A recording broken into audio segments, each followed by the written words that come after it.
And now we check back in with Nick Blungberg, who's live out in Humboldt Park as part of our Chicago Tonight in Your Neighborhood series. Nick. That's right, Paris. I'm here with Dr. Melissa Lewis, principal of Pedro Albizu Campos High School and a member of the Puerto Rican Agenda's Education Committee. Thanks for joining us out here. We appreciate it.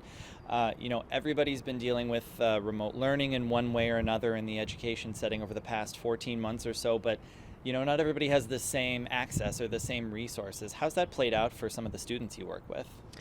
Some of the students that we work with at Dr. Pedro Campos High School are really struggling right now. They're having to really understand how do they balance being students, being full-time students, but also having to work full-time, having to really sustain their families. That's something that we don't normally talk about. What does the working scholar have to do in a pandemic to sustain their families? We're not really discussing that right now.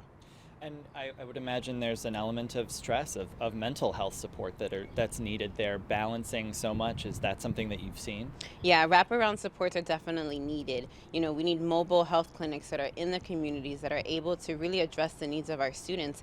There's so much going on right now, and that fear is ever present in our young people's lives, and we need to address it.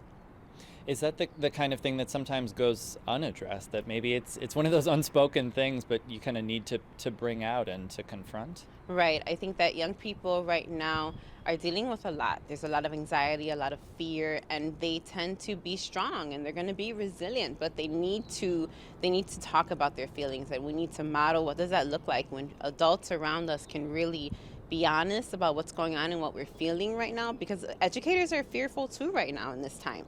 We need to model what does that look like and how do you have honest conversation. So as vaccination rates start to go up and COVID cases going down, deaths going down, thankfully, are you hopeful that you can have a return to a more normal in-person learning model? For me, I'm hopeful that I'm able to meet the needs of my students. If my students need to be in person because 5 days works for them and that's what they need, then I want to do that. But if a young person has to choose between working 30, 35 hours a week and school, I don't want to have to make that choice for them. I want to be flexible. I want to make sure that there are options. I don't want to have to force a student's choice.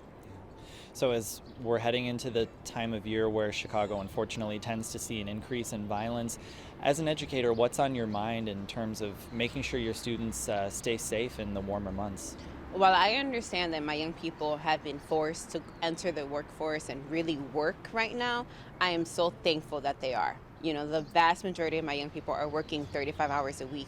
And if you're working, you're not on the streets. You're going to be safe. You're going to be able to be in a space that sustains you and your family. And I need to really support that and really honor that experience. So for me, in this past year, we've lost a handful of young people. And I don't know how much more we can endure as a school, as a community. We've got about 20 seconds left or so. Are there some specific resources or needs that you think the Humboldt Park community really needs in terms of support for COVID recovery? I think that I need to uplift the work of the Puerto Rican Agenda. Having a community, a collective of organizations and individuals that are really pushing the policies that come from within a community is key. We all understand what community is facing, and we understand as a community what we need, and the Puerto Rican Agenda really does that well. All right. Well, Melissa Lewis, thank you so much for joining us. We appreciate it. Thank you. And Paris, back to you in the studio. All right, Nick, thank you very much.